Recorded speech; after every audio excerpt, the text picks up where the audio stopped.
తర్వాత ఇప్పుడే ముఖ్యమంత్రి గారు ఒక తీర్మానాన్ని అనౌన్స్ చేశారు. అది మీ అందరూ చూశారు. ఆంధ్రప్రదేశ్ షెడ్యూల్ కులాల జాబితాలో మరలా బుడగ జంగం కమ్యూనిటీని చేర్చవలసిందిగా కేంద్ర ప్రభుత్వాన్ని కోరుతూ ఒక తీర్మానం ప్రవేశపెట్టడం జరిగింది. మరి తీర్మానం మీద మా సభలో కూడా మాట్లాడాల్సిన అవసరం ఉంది కాబట్టి గౌరవ ముఖ్యమంత్రి గారు ప్రవేశపెట్టిన తీర్మానం సభా సమక్షంలో ఉంది. అనుకూలంగా ఉన్నవారు అవుననండి, వ్యతిరేకంగా ఉన్నారు కాదనండి, అవునన్నారు, అందరూ అవునన్నారు. తీర్మానం ఏకగ్రీవంగా ఆమోదించబడింది.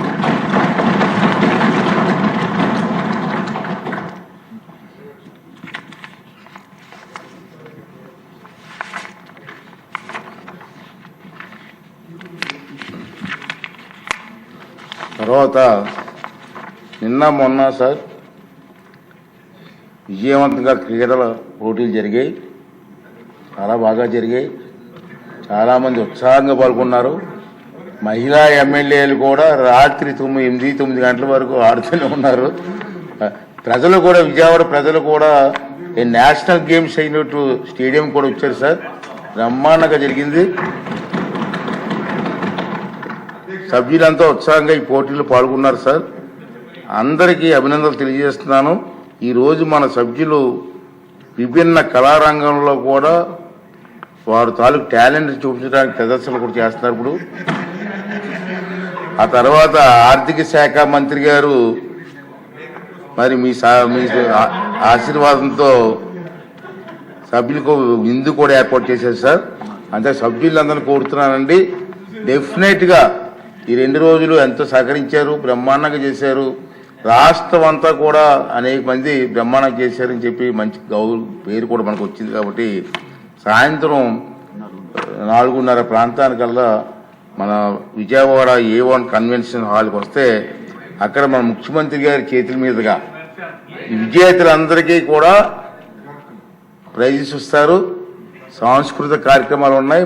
సాంస్కృతిక కార్యక్రమాలు కూడా సార్ మన వాళ్ళే చేస్తున్నారు సార్. ఎమ్మెల్యేస్ చేత ఉంది.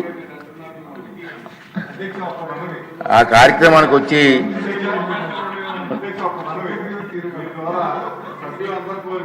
ముఖ్యమంత్రి గారు, ఉప ముఖ్యమంత్రి గారు కూడా ఈ ఆటల పోటీల్లో నెక్స్ట్ ఇయర్ సార్ పాల్గొని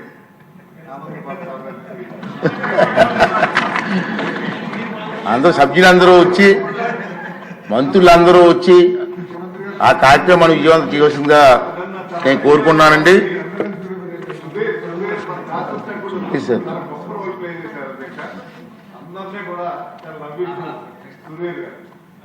ఎవరు? ఓకే అండి, ఉండండి. తర్వాత ఈ సభ గురించి కూడా కొన్ని విషయాలు చెప్పవలసిన అవసరం ఉంది. ఇప్పుడు 16వ శాసనసభ 3వ సమావేశాల గణాంకాలు సభ ఎండింగ్లో మనం చెప్పడం మొత్తం నుంచి ఆనందిస్తూ వస్తున్న సంగతి మీకు తెలుసు. సభ మొత్తం మీద గవర్నర్ గారి ప్రసంగం రోజును మినాయిస్తే 15 రోజుల పాటు సమావేశం అయింది సార్.